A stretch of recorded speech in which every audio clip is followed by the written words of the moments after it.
Good morning and welcome to the United States Holocaust Memorial Museum. My name is Bill Benson. I am the host of the museum's public program, First Person. Thank you for joining us. We are in our 16th year of the First Person program, and our first person today is Mrs. Estelle Laughlin, whom you shall meet shortly.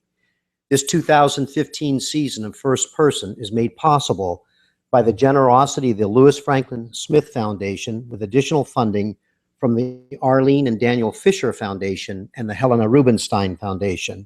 We are grateful for their sponsorship. First Person is a series of weekly conversations with survivors of the Holocaust who share with us their firsthand accounts of their experience during the Holocaust. Each of our First Person guests serve as volunteers here at this museum. Our program will continue through mid-August. The museum's website at www.ushmm.org provides information about each of our upcoming First Person guests. Today's First Person program will be live streamed on the museum's website. This means people will be accessing the program via a link from the museum's website and watching with us today from across the country and around the world. A recording of this program will be made available on the museum's website. This is our third time doing this, with the others being in March and April. Anyone interested in keeping in touch with the museum and its programs can complete the Stay Connected card that you'll find in your program today, or speak with a museum representative at the back of the theater when we finish. In doing so, you will receive an electronic copy of Estelle Laughlin's biography so that you can remember and share her testimony after you leave here today. Estelle will share with us her first-person account of her experience during the Holocaust and as a survivor for about 45 minutes. If time allows, we'll have an opportunity for you to ask Estelle some questions at the end of the program. The life stories of Holocaust survivors transcend the decades. What you are about to hear from Estelle is one individual's account of the Holocaust. We have prepared a brief slide presentation to help with her introduction. Estelle Laughlin was born in Warsaw, Poland on July 9, 1929. Poland is highlighted on this map of Europe in 1933. And Warsaw is highlighted on this map of Poland in 1933. Estelle was the younger of two sisters. In addition to her parents, her family included many aunts, uncles, and cousins. The Nazis invaded Poland on September 1st, 1939. Soon after the invasion, Estelle and her family were forced to move into the Warsaw Ghetto. This photo of Estelle was taken after her arrival in the United States. In 1943, the family went into hiding in a bunker in the ghetto. The Warsaw Ghetto Uprising began on April 19, 1943, and continued until the final liquidation of the ghetto on May 16, 1943. Jewish fighters faced overwhelmingly superior forces of the Germans, but were able to hold them off for a month. Estelle and her family were hiding in a bunker during the uprising and were among those who were discovered and forced out of hiding. We see here an historical photograph of German soldiers leading Jews captured during the Warsaw Ghetto Uprising to the assembly point for deportation in May 1943. After they were discovered, Estelle and her family were deported to the Maidanek extermination camp, where Estelle's father was killed. The location of Maidanek is highlighted on this map of extermination camps in Poland. Estelle, her mother, and sister endured labor for two more camps before eventually being liberated by the Russians.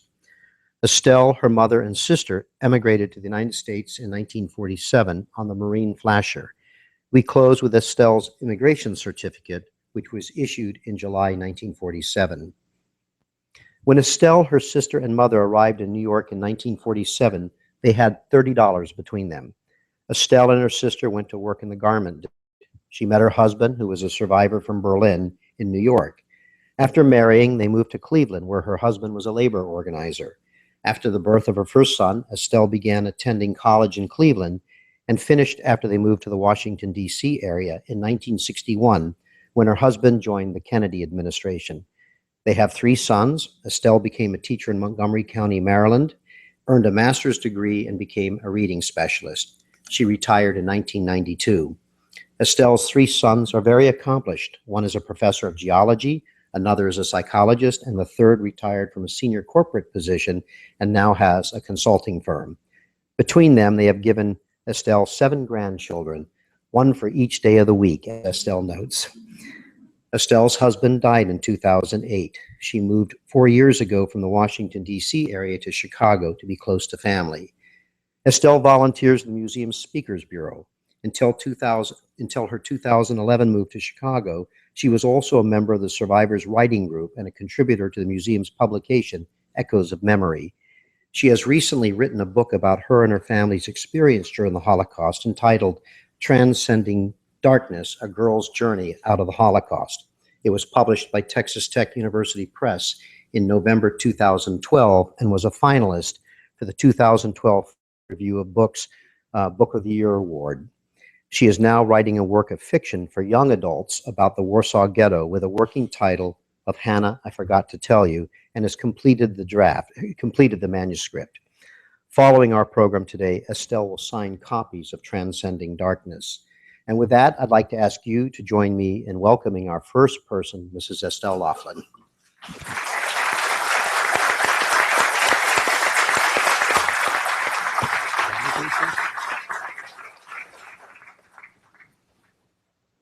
Estelle, thank you so much for joining us and for your willingness to be our first person today. And we're glad you made the journey from Chicago to join us again. So thank you very much. I'm very glad to be here, and I appreciate everyone's attendance here. You have so much to share with us, Estelle, and we have a short period, so we're gonna start right away. You were just 10 in Warsaw when World War II began with Germany's invasion of Poland on September 1st, 1939.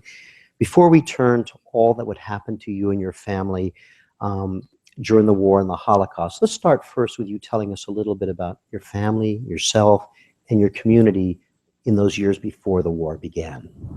My family was a middle-class family. I was born in Warsaw, Poland.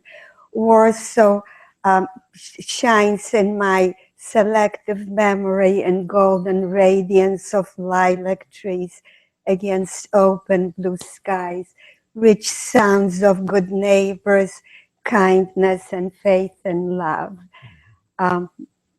Was a rich life. Estelle, both from what you've shared and what I read in your book, you were extremely close to your father. Tell us about him. My father was a very philosophical person, a very kind person, very inspiring person.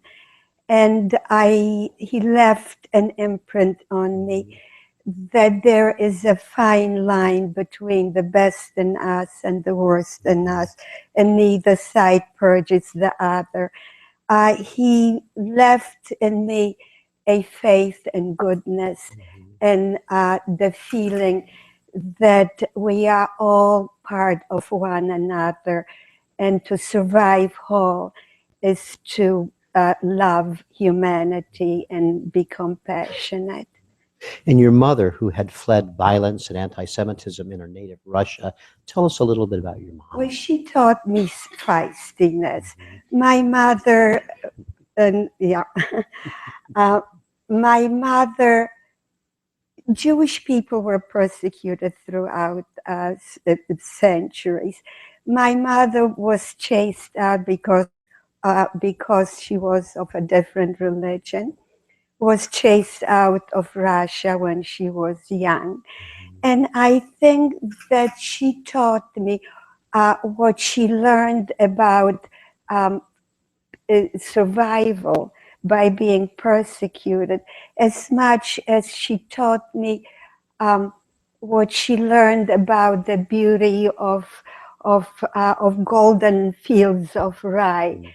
Taught her about appreciating beauty, and she transmitted it to my sister and me too.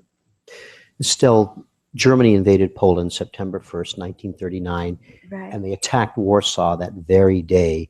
What do you remember of that first day and the siege of Warsaw that followed? It was a serene day, and in spite of the fact that there was a lot of talk about war, and the radios were blaring news about the aggression, Nazi aggression. In spite of that, there was a lot of excitement. It's hard to believe that war can generate excitement and vibrance, and there was. And there were posters flapping throughout the city, saying we are ready and united and will prepared and fight back. But actually, nobody was ready. Nobody could imagine what war really was until it happened. And one peaceful sunny day, a bomb was dropped on Warsaw, several bombs, as a matter of fact. And actually, Poland was attacked without declaration of war. And then for the next month, bombs were raining on our heads, and you never knew when the bomb would land on your building. The streets were littered with corpses, and at night, the Messerschmitts and these humongous planes would light up the sky, and bombs were just raining on us. You wrote in your book, quote, "In an instant, at the age of 10, I and Fredka, 11 and a half, stopped being carefree children. We began to carry the tragic burdens of life," end quote. Will you say just a little more about that? I think it is, in many ways, very inspiring to know that young people are very wise, and young people make decisions and make choices, and that they have tremendous inner resources. And I am always concerned when I share my story. I'm concerned how it affects young people. And looking at the audience, I see that there are quite a number of young people. So to the young people, I want to say that as long as you're going to hold on to that which is best in you, to that which you believe is right and good, no matter what will happen to you, you'll be okay, because you'll know that you have the strength of knowing that right is right and good is good, and it's all in you. Warsaw held out for a month after the Right. German invasion of Poland. You wrote that after the German army marched into Warsaw on October 1st, 1939, immediately my life changed beyond imagination. Tell us about some of those Our changes. once peaceful streets were patrolled by foreign soldiers. They walked into our homes. They said, the Jewish people, in order to be mean to people, in order to put people down, you have to demonize them. And they said the Jewish people are greedy and Jewish people are all the bad things, in spite of the fact that they walked into our homes like common thieves, or stopped us in streets and helped themselves to whatever they wanted to. They immediately closed schools. They made books illegal. They rationed all food. They stopped the electric power. We had no telephones, couldn't reach anyone, even in case of an emergency. We had no newspapers. We had no radios. We were cut off from the world and from virtually everything that was taking place in it. I was struck by something you said to me. You said that children helped by keeping watch for German soldiers and helping to hide contraband. Will you say a little bit about that? Right. Well, again, coming back to the resourcefulness that children have. And of course, you never know how smart and how resourceful you are until you are confronted with a problem. I think that we all find our strength and we all find our resources when we are put to test and we really know what we believe in and what we stand for. And I forgot the question. It's okay. No, you'd mentioned how already Oh, the kids were playing Right. a role already. Right. Yeah. Well, I think the magic in children is that they hold on to their inner selves. And no matter how how terrible things were. Mhm. We found ways to play, and we also, while we played, we kept watch for the soldiers. When we saw a soldier in the distance, we quickly ran home and told our Mhm. parents to hide quickly contraband like bread or a pencil or a Or book. a book, or a book. Yeah. Right. It wasn't long, Estelle, before all the Jews of Warsaw were forced to move into what would become known as the Warsaw Ghetto, and you would spend your next 3 years in the Warsaw Ghetto. Tell us about your life in the Warsaw Ghetto. They built a thick wall around us. Um, they filled the ghetto. The ghetto was tiny. I think that it was like 30% of the city's population were restricted in one third of the city's area. So it was very, very tiny. They filled the ghetto with people driven out from surrounding areas.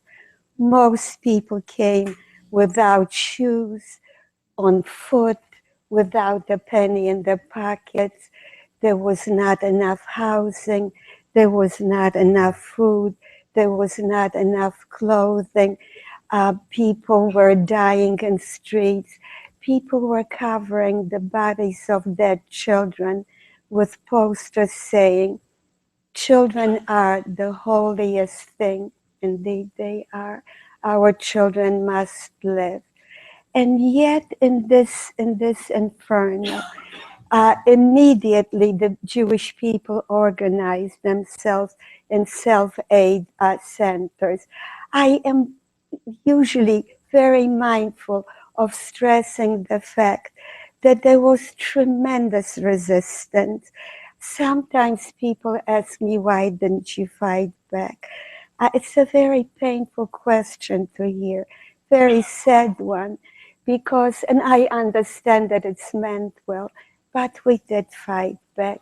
We fought back with everything that was in us to hold on to our values and what we believed was good and right.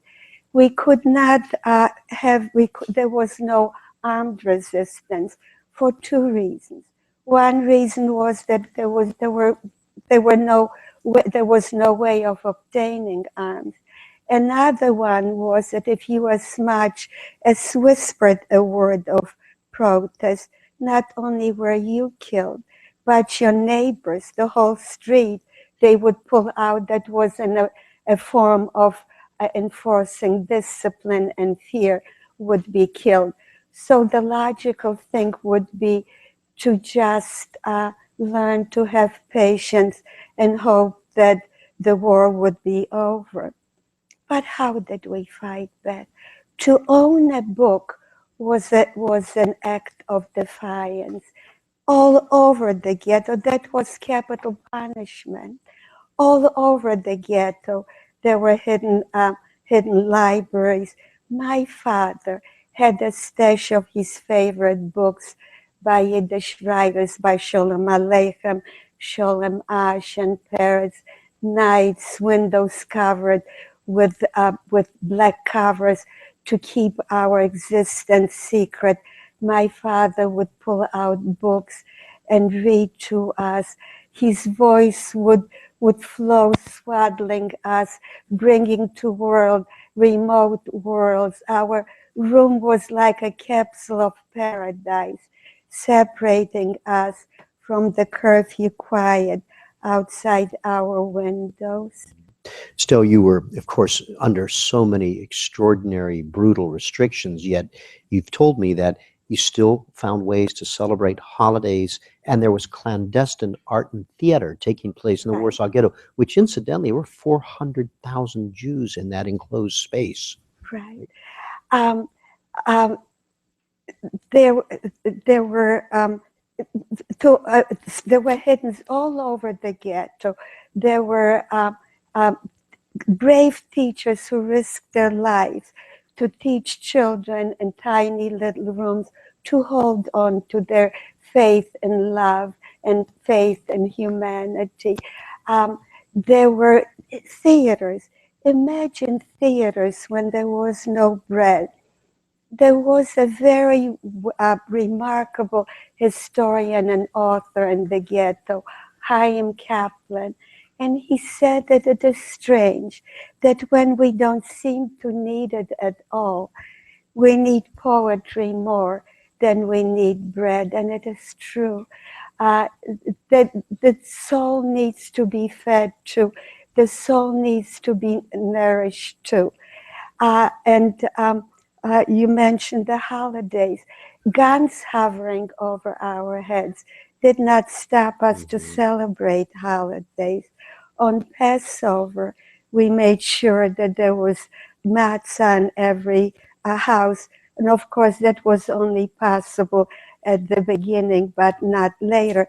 There was not a child that I have known who was over the age of 10 who did not do something to help those who were suffering more than they themselves suffered. We put on clandestine shows to raise money for the more needy people. So that was our form of fighting back. And I think that it took a lot of courage and determination. And your father, as you mentioned, was a philosopher. He believed books were important to have. He believed in theater. But you said that your mother focused more on practical ways to survive. Say something about your mother's role in there. Yeah, my mother was more focused. I think I referred to an example that I gave, that I once shared a sandwich or my lunch with a beggar. I gave it away. And my mother's response was, you know, we don't know if we'll have bread tomorrow, and we have to be sure that we maintain our health, and so that if we'll be starving, that you have some flesh on you. And so if you want to share things, make sure that you ask me for more food, that so that you don't give yours away. My father's response was, you know how hungry you were, not eating one lunch. You can imagine how hungry the child that you shared your sandwich with was, so you did the right thing. He said, of course, your mom said it to protect you, but you did the right thing. So, yeah. And your mother was, I think, very worried, absolutely rightfully so, about disease outbreaks and typhus. So she was on a rampage to clean the house and make sure that everything is clean. She even occasionally, of course, we had no chocolate, but occasionally we would have a piece of chocolate. She even washed the chocolate. In those circumstances, how did you find food? How did you manage to eat? Okay, that's a very interesting question. The food allowance, the ration food, was about less than 10% of the daily required calorie requirements. But so most of the people were dying of starvation. But there was also illegal smuggling. So we had that wall. And the wall was topped with glass, with broken glass and barbed wire. But there were smugglers. And the best smugglers were children, mostly boys, no older than 6 or 8. They would, like little mice, remove bricks under the wall and crawl through the wall. When they were caught, they were killed. If they were not caught, then their parents had a meal that day, because the starvation was so profound. There was also official smuggling. By that I mean that there were big smugglers, and there were Nazis and Polish guards who lined their pockets with bribery. And for that, they would open the gate and the guards would look the other way and wagons of food would be smuggled through. So there was smuggling. Still, the Nazis started deporting large numbers of Jews out of Warsaw to death in concentration camps in 1942.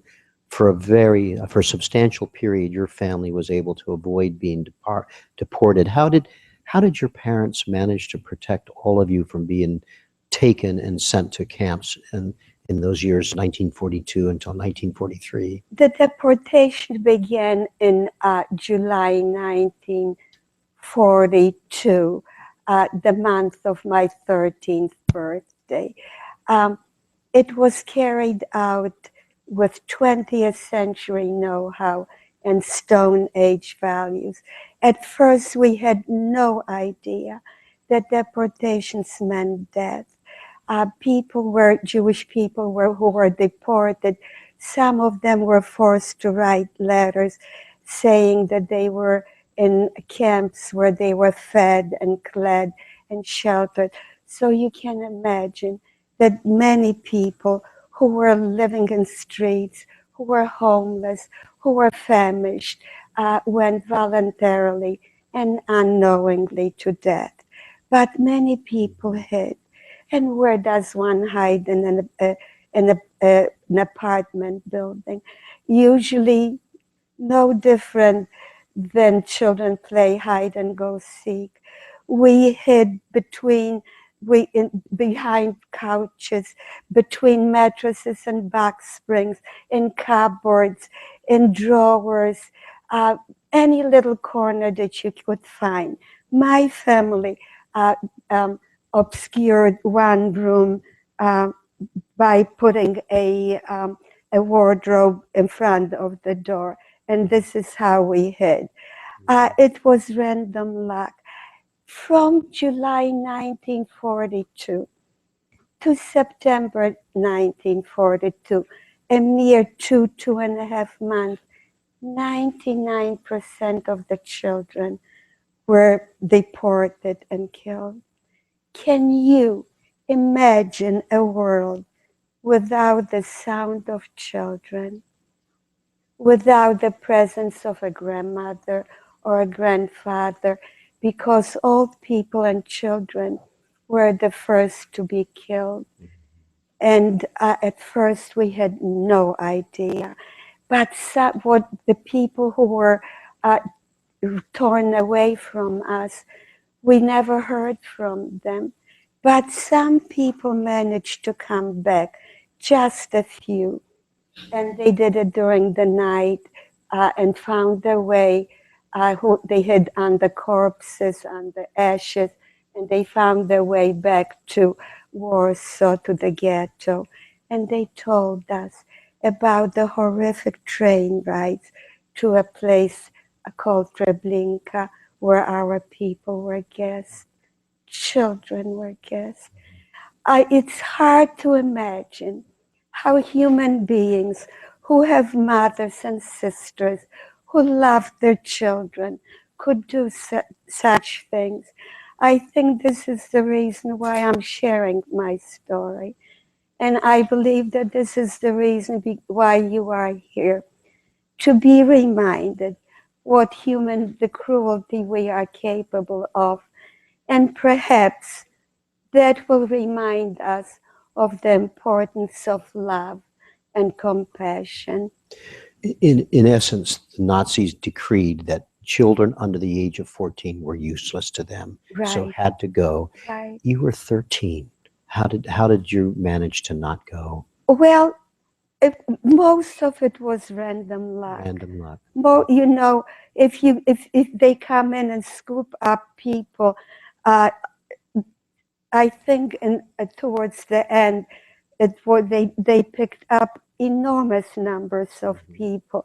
So it's almost like when you sweep the floor and some dust will just remain. And it was mostly random luck. And as I remember, your parents also tried to make you look a little older, Yes, didn't they? yes. I had braids. My mother cut my hair short, frizzed my hair up, and dressed me to look older. But I was afraid. I was very afraid. I asked my father what would happen if they found out that I was only 13. And my father said, "Oh, I'll never let them take you away from me. I'll burn their eyes out with acid." I believed him that I was safe, if only in his love, because I knew that he was helpless. The ghetto, at the start of 1943, the ghetto was subdivided into 3 sub-ghettos, Right, and that's when you went to work in a factory. right. Tell us about the work and why that, how you were able to do that. Okay. Now, the deportations was so, the people just disappeared. And at the point when there were very few people left in the ghetto, only the ghetto was then reduced to 3 sub-ghettos, which were 3 separate streets. So all of the ghetto were just 3 segments of streets. And the only people who could live, we lost our rights to live. And the only people who were still permitted to live were the ones who were working in factories. And so my mother and sister and I got permission to work in a factory. My father was not. And so these were called the wild people. And so there were numbers of wild people who were living, hiding between us, among us. And there were so few people left. Warsaw was an ancient city, and most people lived in apartment buildings. We were the only family in the apartment building left. There was such silence. The silence was palpable. I would sometimes stick my head out the window or the door, hoping to hear other neighbors. But all I could hear was really silence crawling towards me. Estelle, you were in your family, your father considered a wild one because he was not able to have a work permit, but you were still in the ghetto when the remarkable Warsaw Uprising took place, and then, of course, the subsequent horrific obliteration of the ghetto. Tell us about the Warsaw Uprising and what happened to you and your family. Well, I mentioned that some people managed to get back and tell us about Treblinka. When we found out what was happening to the people, that they were guests, the remainder of the people in the sub-ghettos began to organize themselves in armed resistance. My father was a member of the armed resistance too, and they started to build bunkers. The bunkers were in the basement, and they built a network of bunkers, and they also dug tunnels to lead them to navigate between the bunkers, and they also used a lot sewers and also tunnels to get to the other side of the wall and to obtain arms to fight back. Your family was also able to build a bunker. Right. Tell us about the bunker that you had. Right. So imagine that you know that your existence on top of the earth is going to cease, and that you are going to crawl and live in the netherworld. And our bunker, the entrance to our bunker, we moved from our second floor apartment to the ground floor. And our bunker was in our apartment, then was on the ground floor, and the bunker was in the basement. And of course, you had to have a secret entrance to the bunker. And our entrance to the bunker was the powder room floor and commode, and all wood lit, and then you would go down. into the bunker. So you would lift the commode to get right, down? right down the step. And events erupted with columns of Nazi soldiers marching into the ghetto with armed cars, with tanks, with flags of bomber planes, and with humongous loudspeakers announcing that we better report for deportations or else they'll kill us all. Of course, they called it resettlement. We knew what resettlement meant, so we just opened the trap door, walked down the stairs, and it was a flimsy ladder, and pulled the trap door down. I felt cut off from the world. I felt trapped. The damp walls closed in on me. The damp ceiling pressed down on me. The flickering of the carbide light was our substitute for the sun. The ticking of the clock was our only reminder, our only clue when morning was rising, when sun was setting. How I missed the open horizons, just the blue crispness of day. And while we were, I am anticipating your next question. Go ahead. And while we were in the bunker, fighting erupted on the streets, facing a 20th century army, armed from head to toe, facing tanks and facing armored cars and facing flags of planes, was a handful of poorly clad, poorly fed, poorly armed fighters. They climbed up on rooftops. They stepped in front of open windows. They crawled out from the bunkers, from the sewers, and to street corners, and lobbed Molotov cocktails and hand grenades and fire throwers and whatever they had. It is noteworthy that it took that group of fighters longer to fight than it took for France or for Poland to capitulate. And if I understand correctly, after an initial clash, Himmler had said, we're going to clean out and close down the ghetto in 3 days as a gift to Hitler for Hitler's birthday. And you know the deportation, the uprising, the date set to cleanse the rest of the ghetto of Jews started the first Seder, the first high holiday, Passover. That's the day they picked to begin. Yeah, they this. always picked holidays. Eventually, of course, you would be found. How did that happen? So at some point, a grenade was thrown at our bunker, and we were pulled out. At that point, there was no corner, there was no place to hide anymore. They dragged us through the streets. The flags of planes, the sky was black with planes. Bombs were falling all around us. Buildings were crumbling to our feet. Flames, enormous tongues of flames, were licking the sky and painting it in otherworldly colors of iridescence. The earth thundered, and they dragged us to Umschlagplatz, which was the deportation station, loaded us onto freight trains, and we were on the train through the night.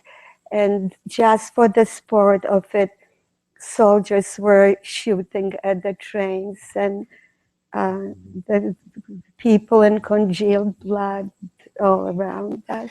Estelle, and when we showed the pictures earlier, the slideshow, there was the one historical shot of picture of Jews being pulled out of the Warsaw Ghetto, and there was a family in the front. It was just so easy to picture that being you, your mother and father, and your sister in their place. You know, We were not a swarm of nameless people. We were people like everyone. There were mothers, there were mothers holding on to hands to children that they wanted desperately to take home and tuck them into bed. Children sometimes ask me, how did you feel inside?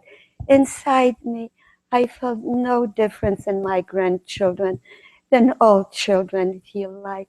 I too wanted to catch a ball soaring through the air. I too wanted to take my family and my friends for granted. I too wanted to feel the damp grass under my feet. Still, And I also want to point out that some of the people held the gun only an hour earlier. So you were then taken to Maidanek, where you lost your father. Tell us what you can. So in the morning, we arrived in Maidanek, which is an extermination camp. There is a slight distinction between extermination camps and slave labor camps. Slave labor camps, both camps, slave labor and an extermination camp, were encircled by electrified barbed wire fences and guards every few feet with with beams of light following you.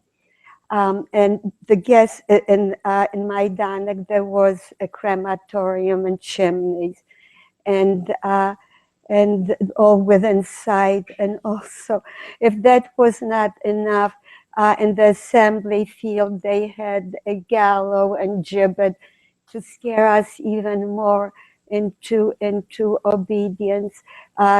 People were dangling every day, our friends, like limp puppets.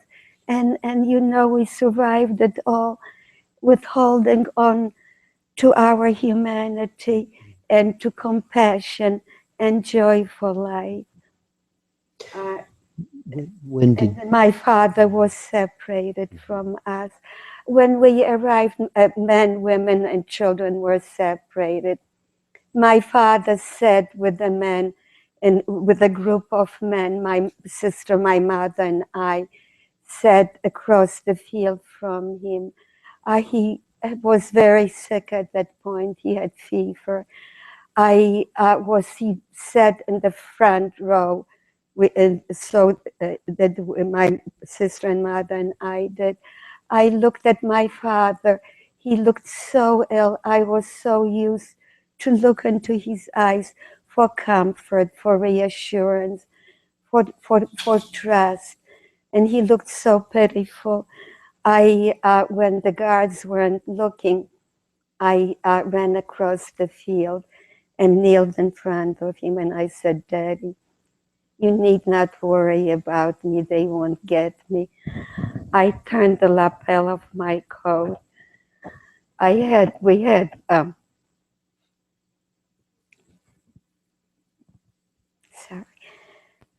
We had cyanide capsules, and I said, "Daddy, they'll never get me." And he looked at me.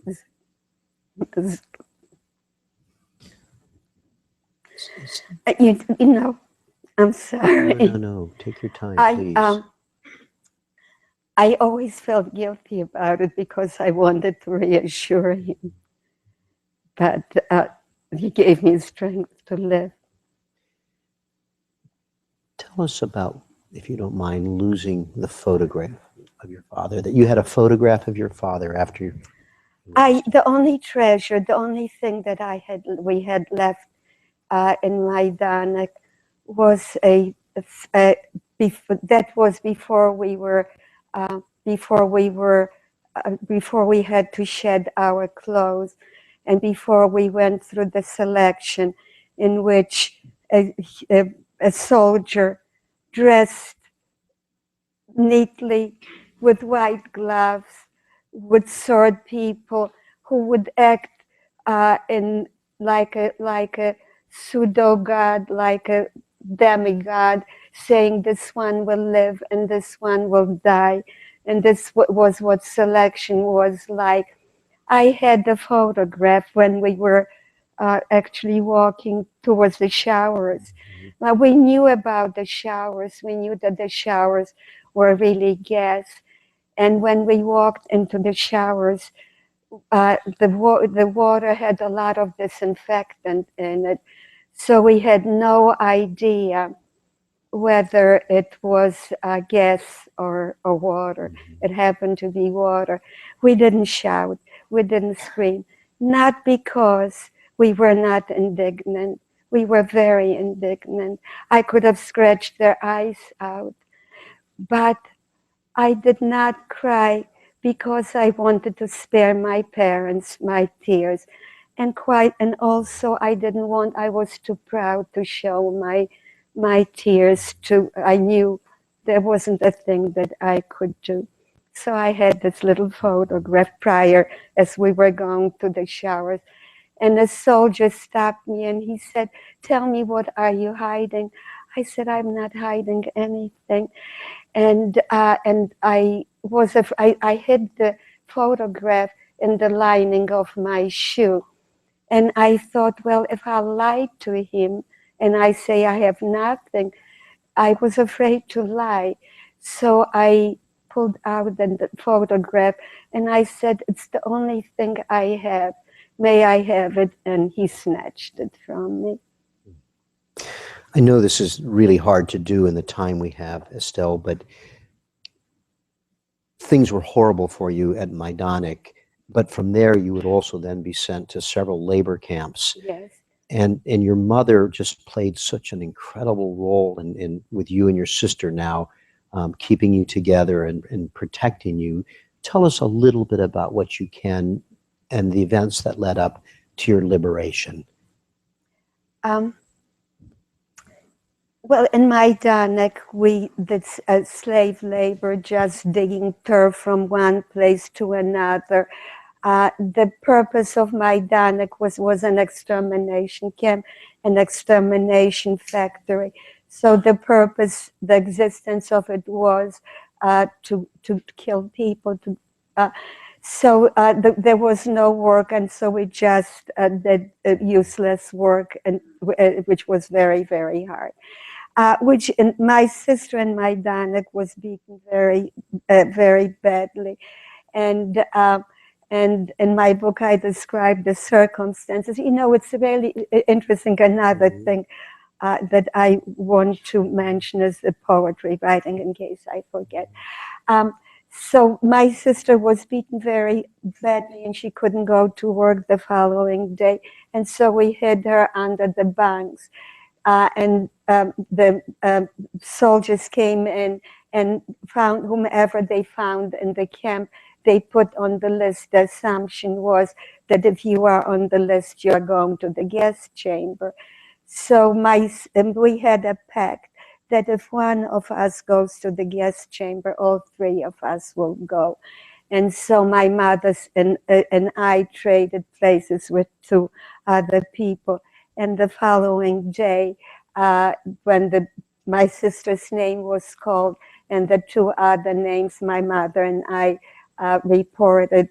And this is what saved our lives, because we were put on a train and shipped to Skarżysko, which was a slave labor camp. The two people with whom we traded places, unfortunately, probably never made it out of there. But I wanted to also mention that even in Maidanek, when life was so torturous, we were composing songs and poetry. We didn't do it we had no pencils or paper, so it was not to write it down, it was not for history, but all that was really left was our ability to speak, to show our indignation, to express our longing. So yes, the soul always talks, the soul always feels. Still, if you don't mind, Yes. as you were on your way to one of the camps, Skarżysko, the train stopped Oh. and you credit that with actually saving your lives. Will you say a little bit about that? So that another random luck thing, my sister, the train stopped on the way from Maidanek to Skarżysko, and my sister had to go to the bathroom, and there was one stop, and then they started to shoot, and we were rushing to get back onto the train. Mm-hmm. So we got on in the wrong car, which happened to be the right car, because Skarżysko had three different different camps. And each one of them was owned by Hasag, which is a German arms factory. But one was producing gunpowder, and gunpowder settled in your skin, or the people looked completely yellow, and on your lungs, and the people could lived only like weeks or months, and so where they were completely disposable. So, and we ended up in the because we went into the wrong car, we ended up in the camp where they were working on bullets. And you would end up at another camp, Częstochowa, which was essentially the same. And it was, you were there, I think, when you were liberated. Right. So imagine a miracle. This is after all these years, from September 1939. This is January 1945. Poland is very cold. Ground is covered with ice and snow after all these years. And we were so separated. We were so isolated that it was impossible to believe that only a few rabbit hops away from us, people were sailing on silver lakes, and children were sitting around tables with families, and like children should. And then after all these years, we hear this rumble of the planes, and we hear bombs falling, and we say, oh, that, you know, I'm smiling now when I say we heard the bombs falling, because really that was like manna from heaven. We were on death row. Dying by Allied bombs would be such a dignified death. And we kept on saying, when they paused, please don't stop, please don't stop. And in the morning, we were liberated. Now, I want to assure you that liberation was not very unlikely, like you are probably imagining it. And in my book, I describe it.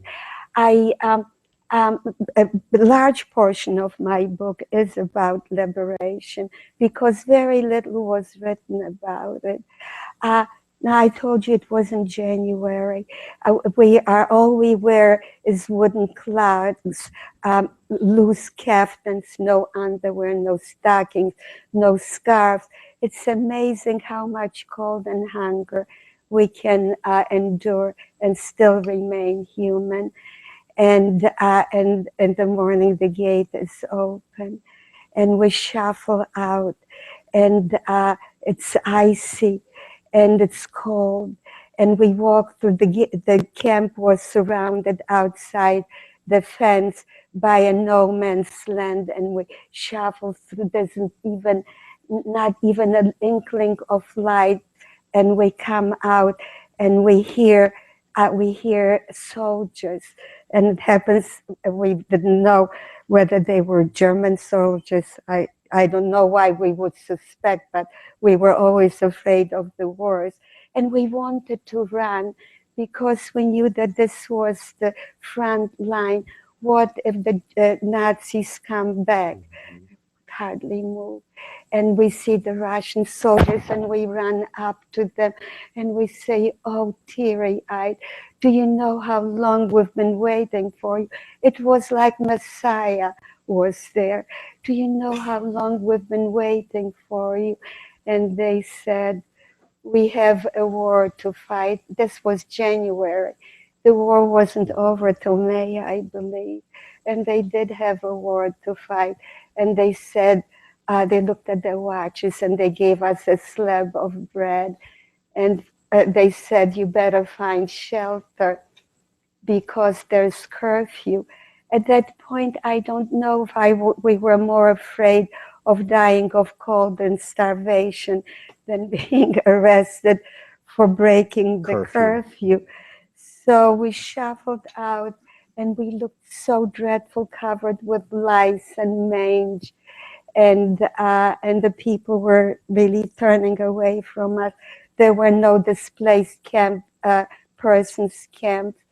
So, and we were so hungry, and we encountered some other people from the camp, and they said, down the street there is a pickle factory, and you can go there. We were free.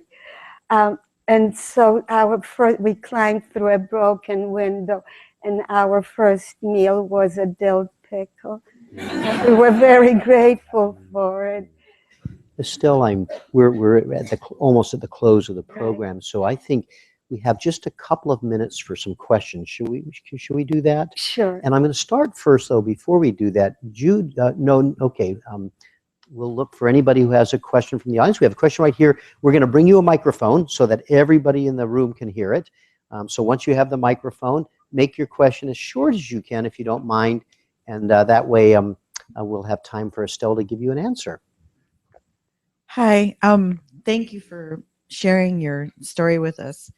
I was just wondering if, after everything that you have gone through, have you ever been back to Warsaw? Well, the question is, have you been back to Warsaw? I just want to make sure everybody in the back hears that. Yes, I was. A year ago, I went with a presidential delegation to Warsaw, and I came back to the street where I was dragged out from the bunker. I came back when I left that place. Warsaw was engulfed in flames, and I came back as an American citizen with delegation of a country that represents what is noblest and freedom and equality for everyone. And so that was a very moving experience for me. Thank you. Do we have another question? Got one in the back here. And here comes a mic to your left. Yeah. Thank you so much. You mentioned random luck 2 times, and then you said at the end the liberation was a miracle. Did anybody ever talk about God? The question is, you've mentioned random luck and the miracle of liberation. The question is, was there talk about God's role in all of this? You know, God and religion is a very personal thing. During the war, there were many people in the ghetto who held on to their faith. Other people, my family was not religious. I am a very spiritual person. I feel very connected to everyone and everything that is living. For some people, it was very hard to believe in there was indignation. How could God permit children to be killed? On the other hand, there were others who held on to religion, thinking that religion represented the unity of all men, that in the eyes of God we are all His children, no matter what we believe. So, yeah. Okay. I think we're probably almost out of time. Is that a hand up? One more question in the back? Right there? One more question. Wait, we're going to get you a mic so we can hear you. Okay. When you got into the concentration camp, did you write any of the poems? Did you write any poems in the concentration camp? Did you write any poems? No, I did not. My sister was the poet in my family, although I like to write poetry too, yes. Thank you for that. I'm going to turn back to Estelle to close our program in just a moment, because it's our tradition at First Person that our first person has the last word. But I want to take the liberty of reading to you something from Estelle's book, if you don't mind. In her book, she wrote, "Our survival depended 99% on random luck and 1% on instinct and grit. Without the 1% pluck, you were 100% dead. Before I turn back to Estelle, I'm going to ask you to bear with us as Joel, our photographer, will come up on the stage. He's going to take a photograph of Estelle with you as the background. So I'm going to ask you to stand so we can get that photograph. It's just really a nice image. But not yet, because I'm going to turn. Estelle's going to close our program for us, and then Joel will come up on the stage. Thank you for being with us. We'll have a first-person program every Wednesday and Thursday until the middle of August. Hope you can come back if you're local or extending your stay, or come back and join us in a future year. So, Estelle? Well, I want to thank everyone for coming to this museum. Seldom are people willing to speak about such events. Seldom are people willing to listen to such events because they generate such pain. But we have to be reminded from time to time what can happen to us, what can happen to humanity, what can happen to the conscience of a nation, and what can happen to love and trust if we accommodate ourselves to tyranny. And I feel that as long as Darfurs happen, as long as there are people who are saying that the Holocaust never occurred, in some ways, Maidanek is still with us. And I want to thank this wonderful museum for reminding us that history always remembers, and we must listen if civilization is to progress. Thank you again so much. Thank you, Estelle.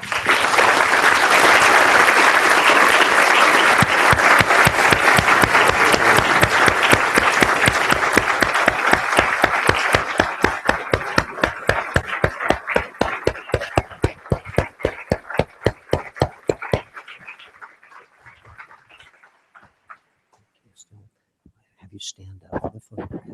Oh, one other thing, Estelle, as soon as Estelle's finished, she's going to go right up the side here because she's going to sign copies of Transcending Darkness. So hopefully, and that's also an opportunity to chat and ask another question or two of Estelle at that time. So as soon as we finish our photograph, I'm going to get her up to the side. All right. Just stay right there. Okay. How are you doing today?